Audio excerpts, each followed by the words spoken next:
souvenir, c'était un mardi, il pleuvait, et là, la police, d'abord, elle commençait à arrêter depuis le matin, parce qu'elle savait qu'il y avait une manifestation. Et vers le 18h, 19h, ils ont commencé à arrêter les Algériens des sorties de métro. C'est une date terrible, c'est un jour noir, c'est un jour que les Algériens se souviendront. On a jeté des gens à la Seine, on a tiré à balles réelles, on a torturé, on a expulsé et surtout, il y a beaucoup de disparus. آلة القمع لم تستثني لا طفل ولا شيخ ولا امرأة، بل كانت الضحايا من كل الأصناف. ونهر السان فضح هذه الجريمة، لأنه في اليوم الموالي بدأت الجثث تطفح.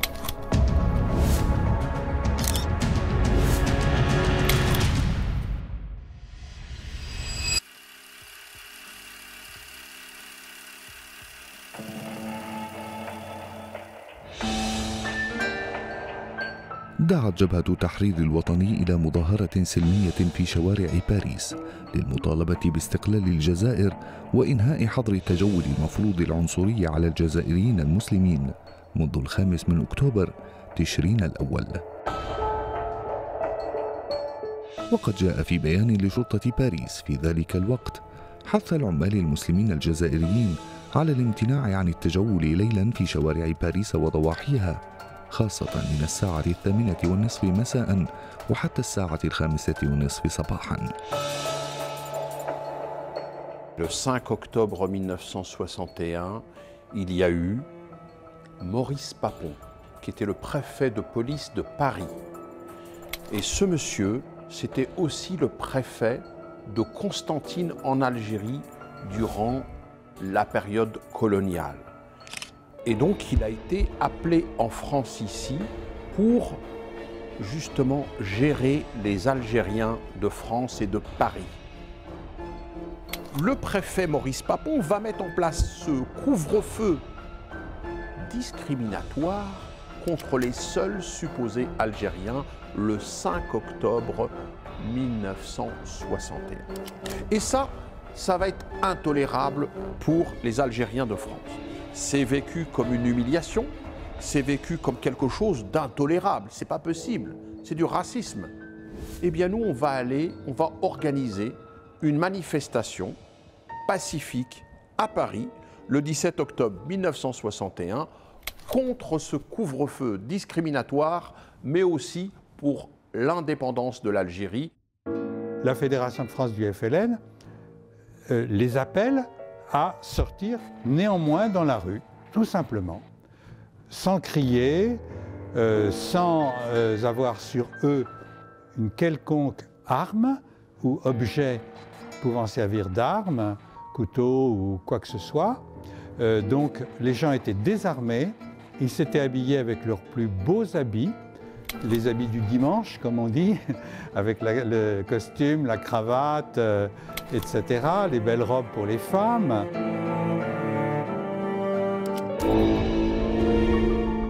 تم حشد قرابة 10,000 شرطي وأمروا بمنع المتظاهرين من دخول وسط العاصمة، وتمركز الكثيرون على جسور بيزون وجين وانواي.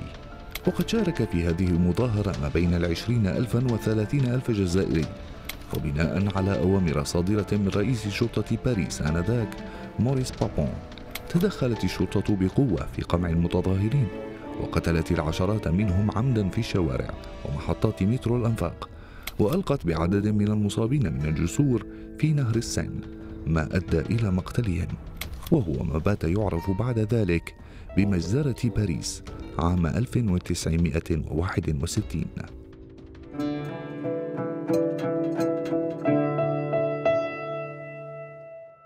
Le préfet Maurice Papon va s'adresser aux forces de l'ordre, à la police, et il va leur dire ceci: nettoyez-moi ça.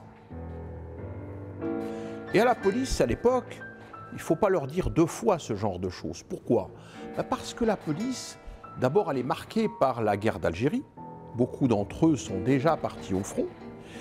Et puis, surtout, les ordres, c'est les ordres. Et il y avait du racisme dans la police aussi. Ils n'aimaient pas les Arabes, il faut dire ce qui est. Et surtout, le préfet Maurice Papon et les autorités publiques de l'époque vont faire de la manipulation. Ils vont raconter des mensonges qui vont diffuser dans la police. Il va dire, vous savez, les félagas. Les félagas, c'est le nom qu'on donnait aux Algériens.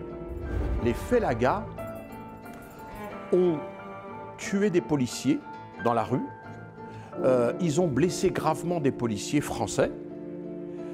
Voilà, donc il faut absolument riposter. Et il va leur dire cette fameuse phrase, 2 phrases. Pour un coup reçu, nous en rendrons 10. Et il va leur dire, allez-y, vous êtes couverts.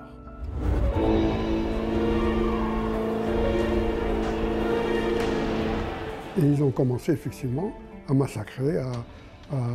Ils avaient préparé aussi les cars, mobilisé les cars de bus là, et ils amenaient les gens. Donc du coup, cette nuit-là, moi j'étais avec mon collègue Saad Absi, qui était détenu avec moi dans le camp du Larzac. Quand on est parti pour manifester à Porte de Versailles, déjà les Algériens qui venaient de là-bas, ils ont dit de retourner dans votre ville parce qu'ils ont commencé à arrêter. On est retourné, mais quand on est retourné, nous avant, l'hôtel où on habitait, il était dans une descente. Donc on voyait le CRS qui encerclait notre hôtel. D'autant plus que pas loin, il y avait le commissariat. Donc avec mon ami Saad, on est parti au canal Saint-Martin parce qu'on a découvert des corps qui sont morts là-bas, jetés dans le canal Saint-Martin. On a trouvé là-bas. Le pont Saint-Michel, c'est symbolique. Il y a le pont de Boson aussi. On jetait les Algériens pour le pont. D'ailleurs, j'ai un ami qui est décédé maintenant, qui s'appelle Mustapha. Et ils ont posé la question, dis donc toi, tu sais nager? Ah non, moi je ne sais pas nager, moi c'est un enfant des montagnes. C'est un Chaoui en plus. Ils l'ont jeté, en fait il savait nager. Grâce à il a menti quoi. Et juste pour information, il y a des gens qu'on a retrouvés enterrés dans les forêts.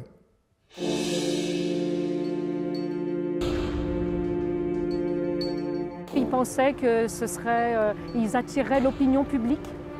Et en fait, pas du tout. Quand ils sont arrivés à Paris, ils ont trouvé une répression sanglante. Ils massacraient les Algériens. Et mon père voyait de ses propres yeux, il le disait, toute sa vie il l'a dit, qu'il voyait des policiers de la police de Maurice Papon avec des capes. Et il tenait les Algériens comme ça. Et il leur disait, vous savez nager, bougnoul, raton. Et Hadek Jazairi, il disait, admettons, je ne sais pas nager, il le jetait dans la mer comme ça. Et pour l'Algérien qui savait nager, il lui tirait une bonne balle dans la tête, comme disait mon père, et après il le jetait. Et après, toutes les familles, les enfants, ils ont eu peur, ils se cachaient là sur les rues de Paris, et la police tirait partout. Donc il y a eu des morts partout. J'avais ma petite cousine, elle s'est perdue.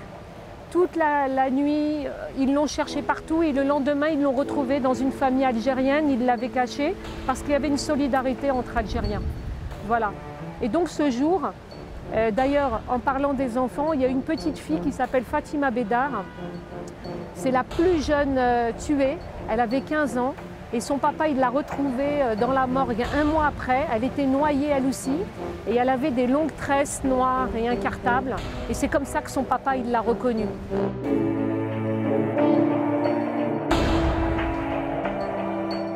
كان رئيس شرطة باريس موريس بابون محميا من قبل وزير الداخلية آنذاك روجر فري، والأخير كان محميا من قبل رئيس الوزراء آنذاك ميشيل دوبري، حتى أن موريس بابون ظل في وظيفته حتى عام 1967 دون أن يتم التحقيق معه على الإطلاق على خلفية ما اقترفت يداه في ذلك اليوم. Maurice Papon, préfet de police de la Seine, du département de la Seine, comme le ministre de l'Intérieur Roger Frey, comme le Premier ministre Michel Debré, n'étaient pas d'accord avec la politique algérienne du général de Gaulle.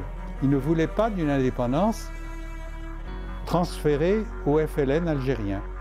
Et le Premier ministre, qui n'est plus maître du dossier algérien, du dossier de la politique algérienne, il garde le maintien de l'ordre en France. Et alors il dit, ma seule arme, si je puis dire, c'est de frapper le FLN, frapper les Algériens de la région parisienne. Pour compromettre, pour rendre plus difficile encore cet accord de paix et d'indépendance. Michel Debré était contre, mais alors totalement contre, l'indépendance de l'Algérie. Il ne voulait pas de l'indépendance de l'Algérie. Parce que pour lui, laisser l'Algérie, c'est laisser beaucoup d'argent, beaucoup d'enjeux. Parce que c'est à cette même période qu'on a trouvé beaucoup de choses intéressantes dans le sud de l'Algérie. Le pétrole, le gaz, beaucoup de richesses énormes. Et donc, Michel Debré était du côté des colons français qui étaient là-bas, de l'autre côté. Et c'était à la fois un électorat, mais c'était à la fois aussi ce qu'on appelle le prestige de la France. La colonisation, c'est le prestige de la France.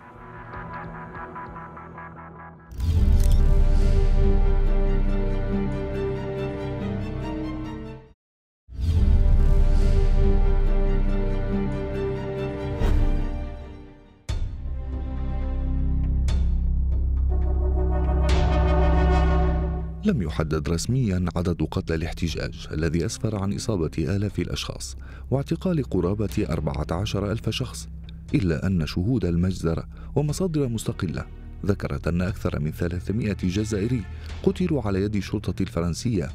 ورغم جهود أقارب الضحايا أنكرت فرنسا المجزرة لمدة 37 عاما، إلا أنها اعترفت عام 1998 بمسؤوليتها عن مقتل 40 شخصا. وحاولت الدولة الفرنسية التستر على هذه المذبحة بشتى الطرائق على مدى سنين طوال.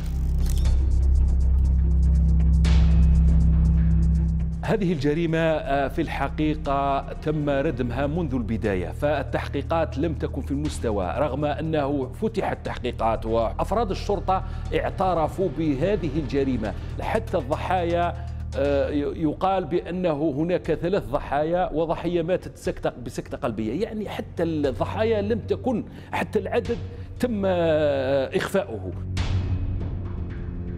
La France a longtemps, les autorités officielles françaises, je voudrais plutôt dire, ont longtemps nié ce crime, l'ampleur de ce crime et l'étendue de ce crime en plein Paris. Un crime qui est le plus important massacre d'une manifestation pacifique de toute l'histoire contemporaine de l'Europe occidentale, depuis 2 siècles. Donc, elle a nié d'abord en reprenant le bilan faux de Maurice Papon, que le général de Gaulle avait su inexact, mais sur lequel il n'avait rien dit. Il couvre en quelque sorte, de son silence, la répression et le nombre de morts, bien qu'il sache qu'il y en avait eu au moins 50 et non pas 2. Il faut rendre hommage, j'y tiens, à Jean-Luc Elodie. C'est un historien qui est décédé maintenant, il y a 6 ans. C'est le premier qui a fait un livre, La bataille de Paris, très important. Il a trouvé 250 cadavres jetés à la Seine et dans les environs. Il a recensé dans les hôpitaux, dans les morts, dans les cimetières. Ils étaient morts pendant cette période-là. Il y avait des mares de sang partout, tuer des gens partout. Donc il y a eu plus de 300 morts ce jour-là. On a jeté des gens à la Seine, on a tiré à balles réelles, on a torturé, on a expulsé et surtout, il y a beaucoup de disparus.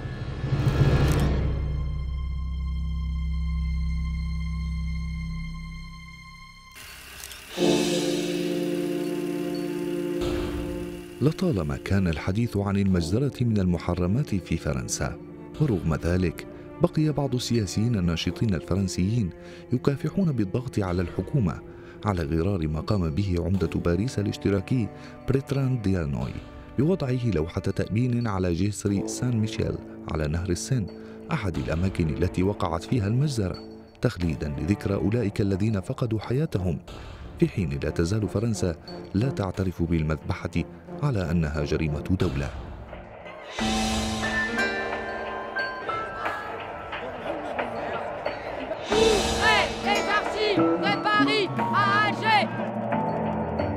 ومنذ عام 2012 تنظم في فرنسا مراسم تأبين ضحايا المجزرة بعد الحصول على ترخيص من السلطات المعنية.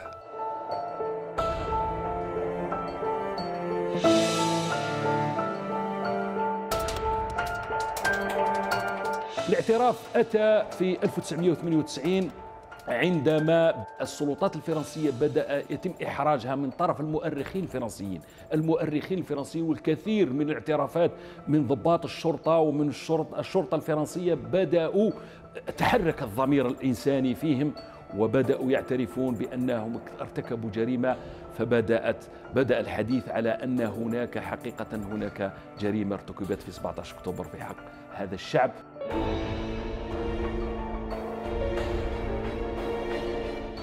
« 61 ans de silence quasiment, 61 ans où on ne reconnaît pas cette histoire. Nous, les Français héritiers de l'immigration algérienne en France, ça fait presque 40 ans qu'on est dans un combat pour la reconnaissance par les plus hautes autorités de l'État, président de la République.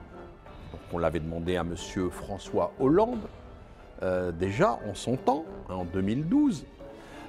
Il a fait un communiqué laconique, c'est-à-dire où il dit presque rien, dans 4 lignes, où il dit voilà, c'est malheureux, il y a eu, etc. Mais en fait, il ne dit pas qui a été tué, par qui, comment.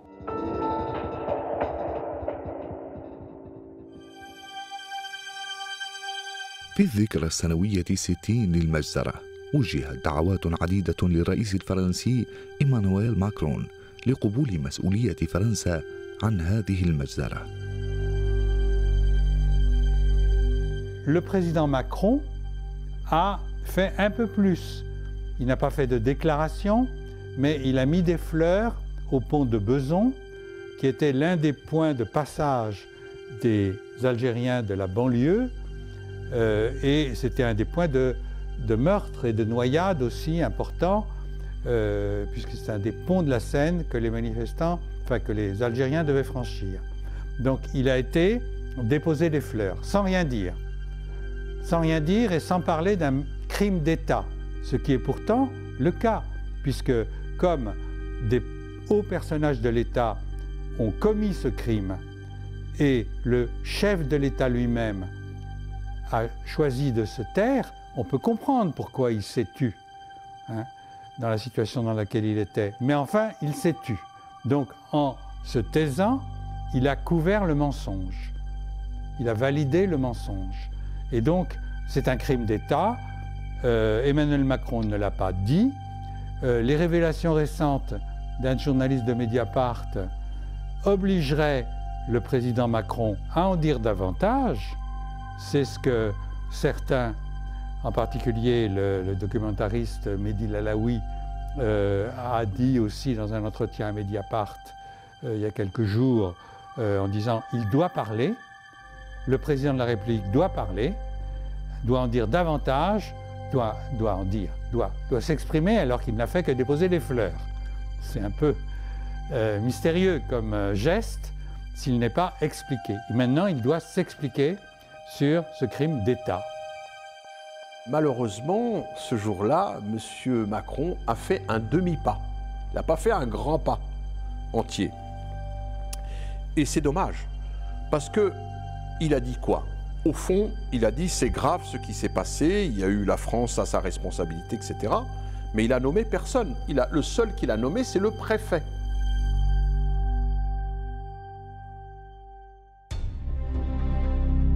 سبق ذلك تصريحات من ماكرون يشكك في وجود أمة جزائرية قبل استعمار فرنسا للجزائر ما بين عام 1830 وعام 1962، حيث قال: هل كانت هناك أمة جزائرية قبل الاستعمار الفرنسي؟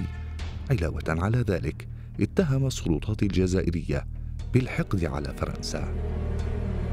ذلك التصريح الذي صرح به وسمم العلاقة بين الجزائر وباريس عندما قال بأنه هل كانت قبل الاستعمار الفرنسي هل كانت أمة تسمى الجزائر، فالحقيقة هو أراد أن يستقطب أو أراد أن يدغدغ هذا التيار لكي يصوت له ولكي يعني يسحب هذه الورقة التي يستثمر فيها ويستغلها اليمين المتطرف، تستغلها مارين لوبان. ربما اليوم نحن نعيش في عهدة جديدة وهي العهدة الأخيرة، فهو لا يمكن له أن يترشح في العهدة الثالثة لأنه لا يستطيع والدستور يمنع ذلك، وبالتالي أعتقد أنه سوف يعيش تحرر سياسي وتحرر إيديولوجي، ربما سوف يذهب به إلى الاعتراف ويخطو خطوة جدية في الاعتراف بأن هذه الجريمة ما دام أنها جريمة، وهذه الجريمة مفروض أن من ارتكب الجريمة يحاكم وتصدر في حقه أحكام جنائية، وهؤلاء الضحايا الذين كانوا ضحية هذا الجريمة على الأقل يعوضون.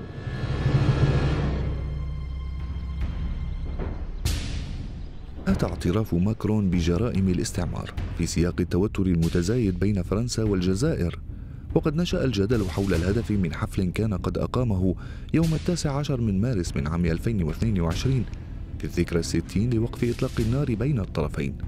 وكان التساؤل عن ماهية التحرك الفرنسي، هل كان لتهدئة الوضع أم أنه كان ورقة سياسية لكسب ولاء الناخبين الفرنسيين الجزائريين في الانتخابات الرئاسية التي فاز فيها بعيد ذلك. On demande que le gouvernement français officiellement reconnaisse que la colonisation est un crime d'État contre l'humanité. D'ailleurs, Macron, avant qu'il soit candidat, il l'a dit. Et là, toute la classe politique, une certaine classe politique de droite, il dit ouais, comment ça se fait et tout. Du coup, Macron, il a retiré, enfin, il a rien dit. Maintenant qu'il est président de la République, eh ben, on va lui proposer la même question. D'ailleurs, j'ai été, moi, invité le 19 mars par Emmanuel Macron. Il a invité pas mal d'associations. Il a invité des témoins de la guerre d'Algérie. Et là, on sent que le président a une volonté d'en finir avec cette histoire. Et je comprends parce qu'il est jeune. Ben, il est jeune, c'est normal, il n'a pas fait la guerre d'Algérie. Que nous demandons au gouvernement français d'aujourd'hui de reconnaître ces crimes coloniaux qui ont été faits au nom du peuple français sans lui demander son avis. Nous, ce qu'on voudrait, c'est que l'État colonial, la police de Maurice Papon, soit jugée à l'état actuel, que ce massacre d'Algériens soit revendiqué, soit reconnu. Nous revendiquons la reconnaissance comme crime d'État. Presque 400 portés disparus, nous n'avons pas les chiffres exacts. Qu'est-ce qui s'est passé exactement? Il y a encore des familles qui cherchent leurs enfants et on voudrait que ce soit aussi inscrit dans les manuels scolaires, que tout le monde connaisse cette histoire de France et que justice soit faite sur nos pères qui sont morts ici, noyés, pour l'indépendance et la souveraineté de l'Algérie algérienne.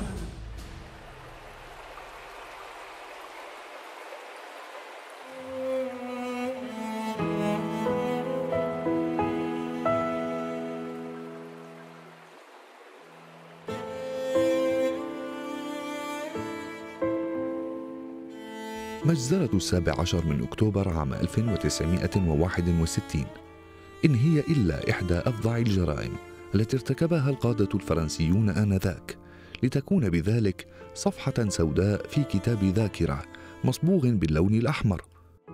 ولربما كانت هذه الجريمة إحدى النقاط المفصلية التي عجلت من إنهاء ثورة تحرير أطلقها الجزائريون عام 1954 وأنهوها باستقلال عام 1962 بعد استعمار نكل بأسلافهم على مدى أكثر من 130 عاماً.